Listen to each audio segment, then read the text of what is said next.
الحمد لله نحمد الله ونستعينه ونستغفره ونتوب إليه ونعوذ بالله من شرور أنفسنا ومن سيئات أعمالنا فمن يهده الله فلا مضل له ومن يضلل فلا هادي له ونشهد أن لا إله إلا الله وحده لا شريك له ونشهد أن محمدا عبده ورسوله وصلوات الله وسلامه عليه وعلى أهل بيته الطيبين الطاهرين وعلى أصحابه الكرام الغر الميامين العلماء العباد وعلى التابعين لهم بإحسان إلى يوم التناد. يا أيها الذين آمنوا اتقوا الله حق تقاته ولا تموتن إلا وأنتم مسلمون. يا أيها الناس اتقوا ربكم الذي خلقكم من نفس واحدة وخلق منها زوجها وبث منهما رجالا كثيرا ونساء واتقوا الله الذي تساءلون به والأرحام إن الله كان عليكم رقيبا. يا أيها الذين آمنوا اتقوا الله وقولوا قولا سديدا يصلح لكم أعمالكم ويغفر لكم ذنوبكم ومن يطع الله ورسوله فقد فاز فوزا عظيما. أما بعد، أيها الأحباء في الله، أيها الإخوة في الإسلام، طبتم وطابت ممشاكم وتبوأتم من الجنة منزلا وجمعني الله إياكم عند مستقر رحمته في جنات النعيم مع الحبيب والقدوة محمد المصطفى عليه أفضل الصلاة والسلام. عن أبي هريرة رضي الله عنه قال: قال رسول الله صلى الله عليه وسلم: أتدرون من المفلس؟ قالوا: المفلس فينا من لا درهم له ولا متاع.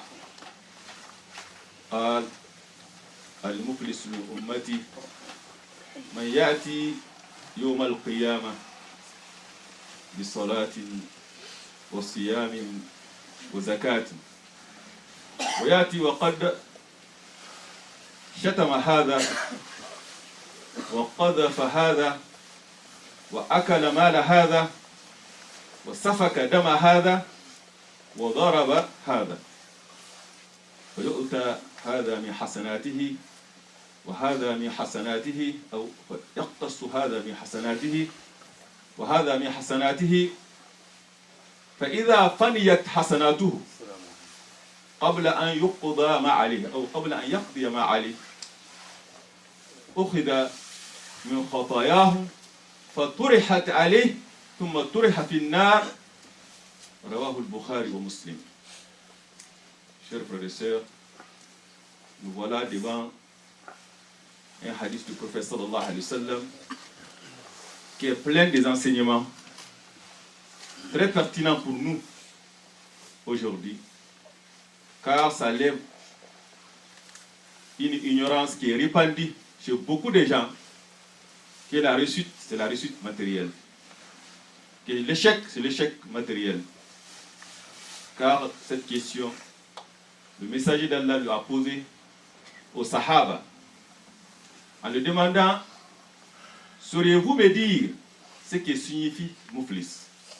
Qui est l'homme qui a fait faillite? Leur réponse est dit: nous considérons failli parmi nous celui qui n'a pas ni d'argent ni bien. Le messager d'Allah dit, alayhi afdalu salatu wassalam, le failli parmi ma communauté, le failli de ma communauté, c'est lui qui viendra le jour de la résurrection, après avoir accompli la salade, observé le jeûne, s'acquitter de la zakat, mais il vient après avoir insulté celui-ci, accusé celui-là de dévergondage et répandu le sang de tel autre, manger l'argent de celui-là et frapper de l'autre. On répartit alors ses bienfaits retirés, tirés de ses prières, de son aumône, de sa zakat, entre ses victimes, si ses bienfaits ne sont pas suffisants de le racheter auprès de ses victimes, on prendra alors de leurs péchés, on les jettera sur lui et il finira être jeté dans le feu de l'enfer, que Dieu nous en garde. Ici, c'est un point essentiel, que la réussite de ce bas monde, la réussite de l'être humain n'est pas mesurée par le matériel. Dans un hadith du prophète sallallahu alayhi wa sallam, an Abi Hurayrata radiyallahu anhu qala rubba ash'athin madfu'in bil abwab law aqsama ala Allah la abarra. Rawahu Muslim. Dans ce hadith authentique qui a été rapporté par, selon Abu Huraira, rapporté par Muslim, le messager d'Allah dit: il se peut qu'un homme à la tignasse mal peignée, couvert de poussière, dont les gens repoussent de leurs portes, personne ne veut qu'il rentre chez lui, tellement qu'on le dénigre. Si cet homme-là faisait serment à Allah qu'il lui fasse quelque chose, Allah le fera. S'il dit Wallah, Dieu fera ceci, Dieu ne va pas mentir son serment. Pour les gens, c'est une personne de rien, mais chez Allah, il a beaucoup de valeur. C'est le contraire. Dans un autre hadith aussi d'Abu Huraira radiyallahu anhu, et ce hadith est muttafaq alayhi, Bukhari ou Muslim, il dit: ليأتي الرجل العظيم السمين لا يذن إن الله جناح بعودة يوم القيامة. Il dit: ce peut un homme corpulent, gras, tu le vois le mine, alhamdulillah, le jour de la résurrection, n'ayant pas le poids de l'aile d'un moustique auprès d'Allah. Donc, la valeur d'une personne, la réussite d'une personne ne se mesure pas du matériel. C'est pour cela que le prophète sallallahu alayhi wa sallam lui a demandé et ils ont jugé selon le matériel. Et malheureusement, de nos jours, c'est ce qui est répandu. An-Nawawi, في شرح هذا الحديث يقول: معنى هذا الحديث حقيقة المفلس، لأن الذي ليس له مال أو من قل ماله فليس هو حقيقة المفلس، لأن هذا أمر يزول وينقطع بموته، ربما ينقطع بيسار يحصل له في حياته قبل موته بعد ذلك. فالحقيقة المفلس هو المشار المذكور في الحديث، فهو الهلاك التام المعدوم الإعدام المقطع، بحيث تؤخذ حسناته لغرمائه ثم تؤخذ سيئاته وتطرح عليه ثم يلقى في النار فتمت خسارته وإفلاسه وهلاكه. Nawawi dit, ce hadith nous décrit la véritable faillite. La véritable faillite de l'oise.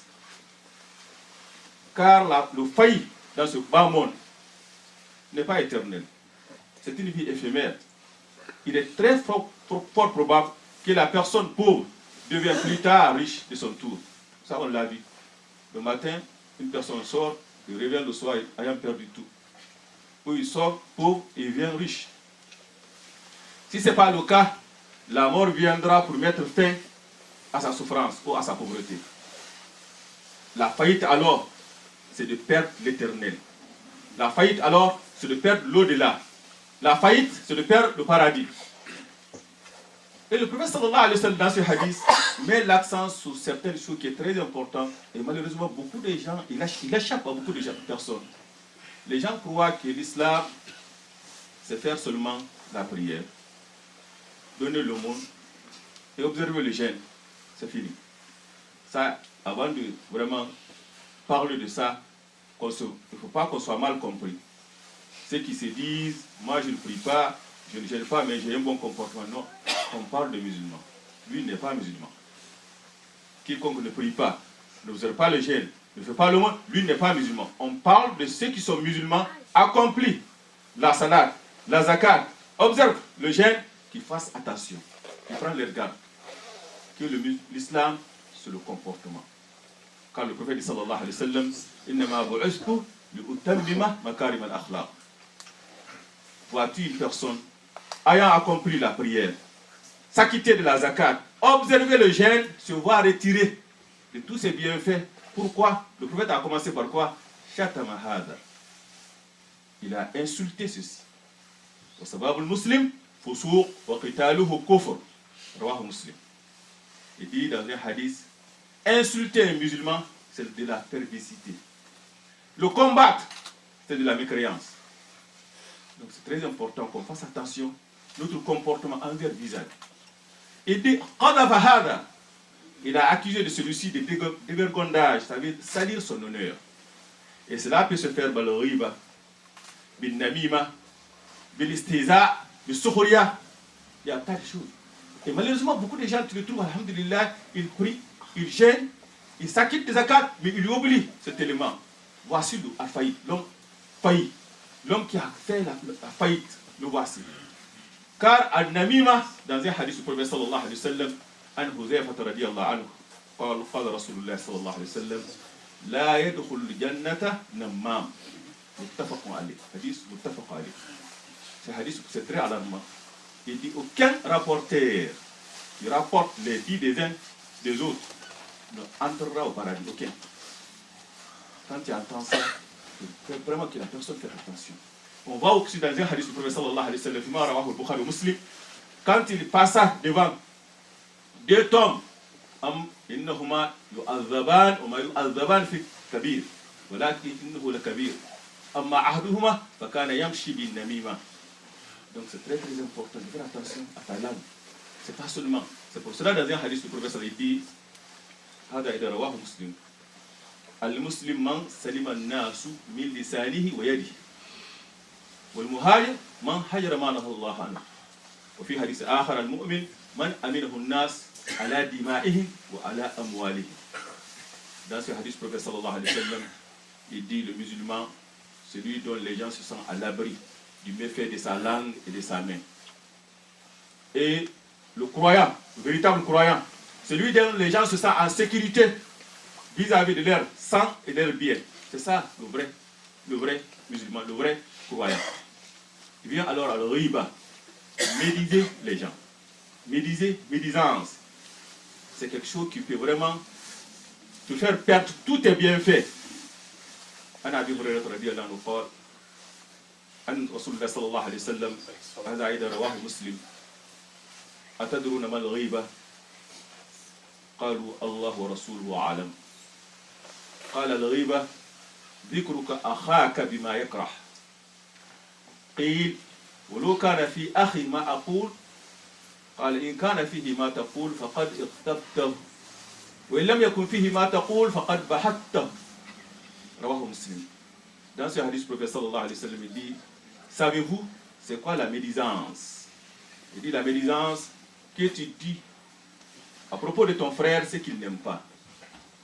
Sa taille, sa façon de s'habiller, sa façon de parler, sa façon de marcher. Quelque chose que la personne n'aime pas et tu dis à celui. Une personne dit, alors, si ce que j'ai dit de mon frère est vrai, il dit, si ce que tu dis de ton frère est vrai, tu as médit de lui.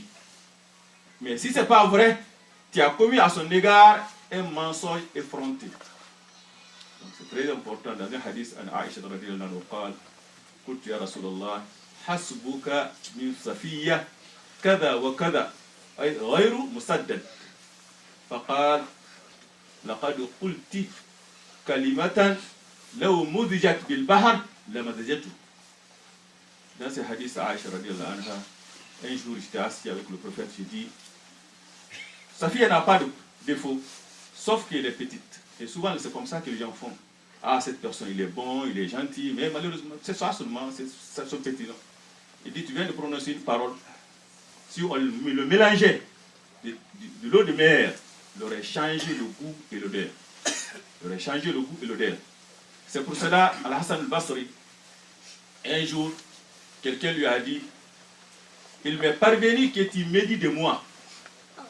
Hassan al-Basri dit, tu n'as pas atteint cette valeur auprès de moi, pour que je te donne libre voie à mes bienfaits. Lui, il a compris Hadith Muflis. Ça veut dire méditer une personne, c'est lui donner la chance de s'emparer de tes bienfaits dans l'au-delà. Quand il a entendu qu'une personne est en train de médire de lui, il envoie des dates fraîches, les meilleures des dates à lui. Il dit, mais parvenu que tu m'as offert les meilleures de tes actions, je trouve alors que dois être généreux envers toi, voici les cadeaux. Si j'avais d'autres, je te les offrais. Donc c'est très important que le musulman se comporte sainement. Le comportement vis-à-vis en islam, c'est très très important. Car c'est des gens qui se trouvera dans l'au-delà, malheureusement, trouvera la faillite s'ils ne font pas attention à ça. Et dit dans ce hadith-là aussi, il dit, Safaka Mahad, il a répandu le sang de l'autre. Dans un hadith du prophète sallallahu alayhi wa sallam, il dit, Marwah muslim, La yazal al-mu'min ou al-mar' ou al-muslim fi fushatin min dinihi ma lam yusib daman haram. ومن قتل مؤمنا متعمدا فجزاؤه جهنم خالدا فيها وغضب الله عليه ولعنه وأعد له عذابا عظيما.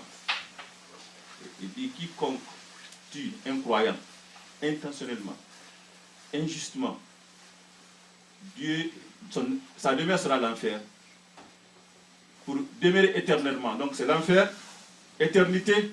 Dieu l'a frappé par sa colère et l'a maudit. Il lui a préparé un châtiment, un grand châtiment. Donc voici tout ça est réservé pour qui? Pour celui qui tue un musulman. Et aujourd'hui, malheureusement, comme le dit le prophète sallallahu alayhi wa sallam, que al-haraj, la tuerie, se répandra jusqu'à tel point que celui qui a tué, si tu le demandes pourquoi tu as tué son frère, il dira je ne sais pas. Celui qui a été tué, tu lui demandes pourquoi on t'a tué, il dit je ne sais pas. C'est ce qui est répandu de nos jours. Donc c'est très important de saisir ces hadiths du prophète sallallahu alayhi wa sallam qui nous parlent quelle est la vraie faillite, c'est de perdre l'au-delà. Et aussi le comportement envers ton vis-à-vis est très important. Car chacun de nous se rendra compte de cette réalité que l'au-delà, c'est ce qui est plus important que ici. Mais quand ça sera trop tard, et ça, dans une situation quand l'agonie se présentera, quand la mort se présentera. يقول الله من قائل فاعبدوا ما شئتم من دونه قل إن الخاسرين الذين خسروا أنفسهم وأهليهم يوم القيامة ألا ذلك هو الخسران المبين. Adorez ce que vous voudrez en dehors de lui. Dit le vrai perdant, c'est ceux qui auront causé la perte de leur propre âme ainsi que de leur famille. C'est bien là la perte évidente. C'est bien là la perte évidente. Et cette réalité, ça viendra quand l'agonie se présentera. Ya ayyuhallazina amanu la tulhikum amwalukum wa auladukum an dhikrillah. Wa man yaf'al dhalik fa ulaika humul khasirun. وانفقوا مما رزقناكم من قبل أن يأتي أحدكم الموت فيقول ربي لولا أخرتني إلى أجل قريب فأصدق وأكن من الصالحين ولن يؤخر الله نفسا إذا جاء أجلها والله خبير بما تعملون. Dans ce verset coranique, le Très vous dit que vos enfants et vos biens ne vous distraient du rappel d'Allah. Quiconque fait cela, ceux-là seront les perdants dans l'au-delà. Dépensez de ce que nous vous avons octroyé avant que la mort ne se présente à l'un de vous et dira alors, Seigneur, si seulement tu m'accordais un cours de lait, je ferai le monde et je serai parmi les biens. Cependant, Allah ne donne jamais de délai, n'accorde jamais de délai à une âme dont l'heure est venue, arrivée. Donc c'est très important. Quand la mort se présentera, la personne se sentira, non mais non, j'ai fait le rêve. ويوم نسير الجبال وترى الأرض حامدة وحشرناهم فلم نغادر منهم أحدا وأردوا على ربك صفا لقد جئتمونا كما خلقناكم أول مرة بل زعمتم أن لن نجعل لكم موعدا ووضع الكتاب فترى المجرمين مشفقين مما فيه يقولون يا ربنا يقولون يا ويلتنا ما لهذا الكتاب لا يغادر صغيرة ولا كبيرة يقولون يا ويلتنا ما لهذا الكتاب لا يغادر صغيرة ولا كبيرة إلا أحصاها ووجدوا ما عملوا حاضرا ولا يظلم ربك أحدا.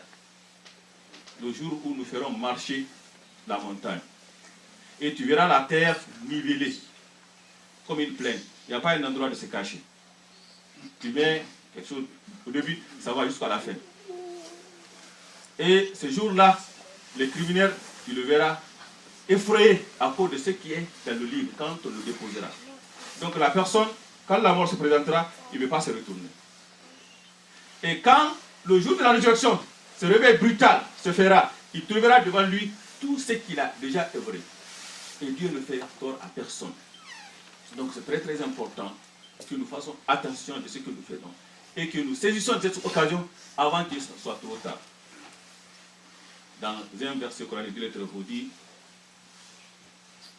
الذين كفروا لهم نار جهنم لا يقضى عليهم فيموتوا ولا يخفف عنهم من عذابها.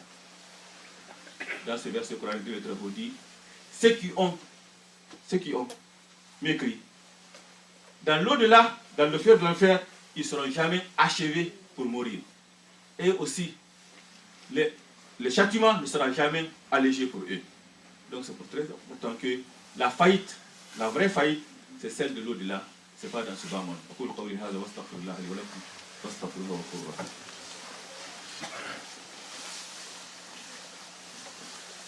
Alhamdulillah Rabbil Alamin, wa salatu wa salam ala al-mab'us rahmatan lil alamin. قل هل ننبئكم بالأخسرين أعمالا الذين ضل سعيهم في الحياة الدنيا وهم يحسبون أنهم يحسنون صنعا.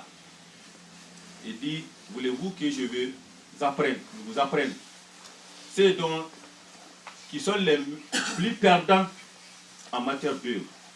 Ceux qui sont les plus perdants en matière d'œuvre. Ce sont qui s'imaginaient de faire le bien alors que leurs œuvres sont vaines. Donc c'est très important que la faillite, c'est de te trouver devant les bienfaits que tu as accomplis dans ce bas monde et tu trouves que tout a échappé.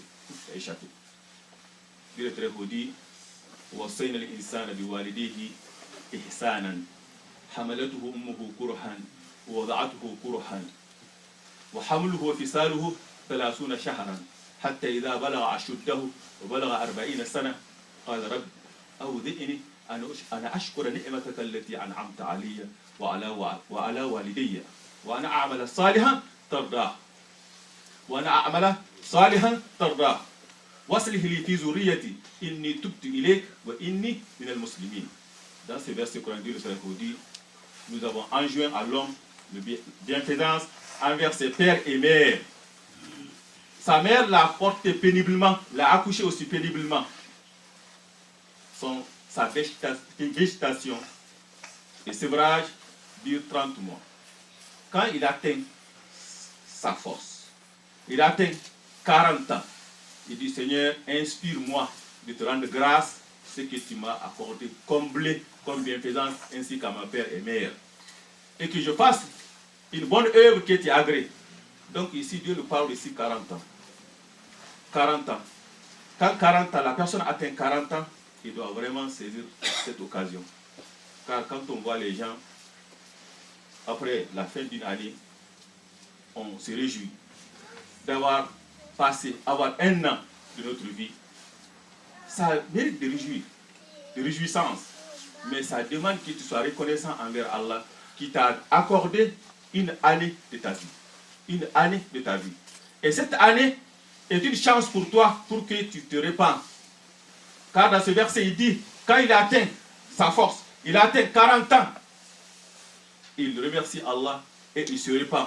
Et il fait de bonnes œuvres et implore Allah pour que sa descendance soit de bonnes personnes. Donc l'âge et le temps que Dieu nous a accordé est un capital inestimable. Et nous devrons vraiment le saisir et l'utiliser dans la bienséance. C'est pour cela, Al-Hasan al-Basri يقول يا ابن آدم إنما أنت أيام فإذا ذهب يومك ذهب بعدك. Il dit, toi, l'être humain, tu n'es composé que des jours. Si une partie des jours s'en va, c'est une partie de toi qui s'en va.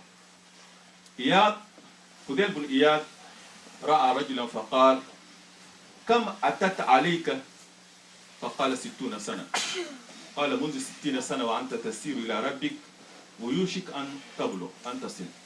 فقال إنا لله وإنا إليه راجعون. قال هل تعرف تفسير ما قلت؟ ما معنى إنا لله وإنا إليه راجعون؟ قال ما معنى؟ قال الذي علم بأنه لله عبد وأنه إليه راجع فليعلم أنه موقوف عند رب العالمين. فمن عرف أنه موقوف عند الله أمام الله فليعلم أنه مسؤول. فمن يعرف بأنه مسؤول فليعد لكل سؤال جوابا. فقال ما الحيلة؟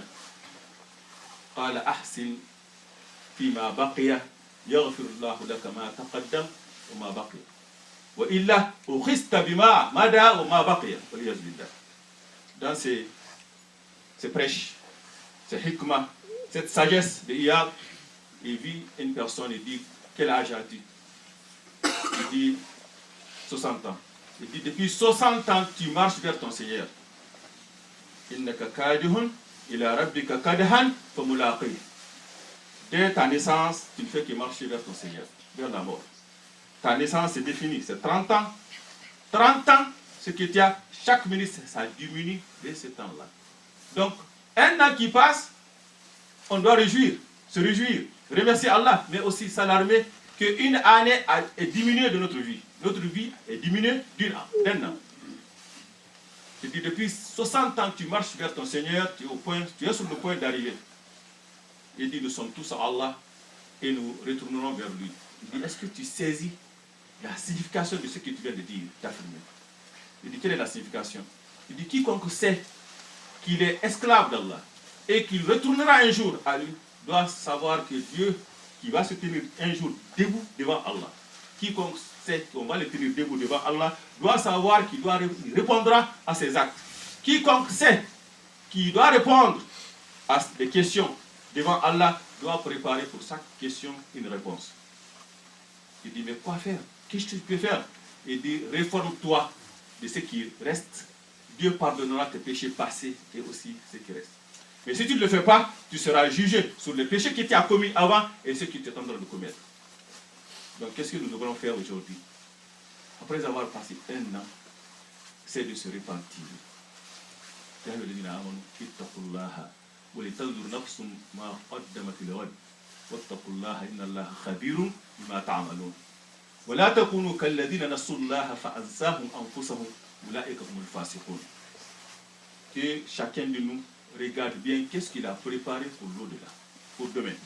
Qu'est-ce qu'il a préparé? Qu'est-ce qu'il a fait l'année? Qu'il fait son bilan. Hasibu anfusakum qabla an tuhasabu. C'est un moment de faire son bilan. L'année est passée. Qu'est-ce que j'ai accompli durant cette année? C'est ce qu'on doit faire. Mais que la personne utilise ce bienfait d'Allah. Ni'matan maghboun fihima kathirun minan nas, as-sihha wal faragh. Le prophète sallallahu alayhi wa sallam dit qu'il y a deux bienfaits, beaucoup de gens le gâchent. Quels sont ces deux bienfaits?